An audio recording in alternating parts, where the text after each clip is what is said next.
Assalamu alaikum everyone, welcome to my Facebook page and YouTube channel Selfie Blog 420. This is Sagar Ahmed Shanto.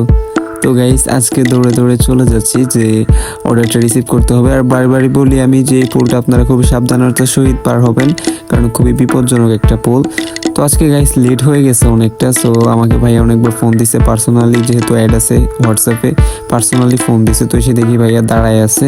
তো ভাইয়ের কাছ থেকে জুতাটা receive করি। আর জুতার সবচেয়ে বেশি কমপ্লেন থাকে যে এটা দ্বারা যে জিনিসগুলো ভালো হয় না তার মধ্যে একটা যে জুতা, এটা ভালো হয় না। সো আমি এক্সাইটেড হয়ে বাড়িতে চলে আসি, আনবক্সিং শুরু করি। তো কেচি দিয়ে কাটতেছিলাম, বাট বিরক্ত লাগতেছিল, যার কারণে টান দিয়ে ছিঁড়ে ফেলে বের করে হাতে নিয়ে দেখি যে এক কথায় লুকিং বাইস ওয়াও, এক কথায় অসাধারণ। কিন্তু এটা রাফ টাইম ইউজের জন্য না, খুবই পাতলা একটা জুতা। সো লং টাইম ইউজের জন্য না। বাট এটা দারাজে 2200 টাকা দাম। আপনারা বললেন কেমন হয়েছে জুতাটা। দারাজে এটা 2200 টাকা দাম, আসলে এটা 2200 টাকার জুতা কিনা আপনারা কমেন্ট করে বলে দিয়েন।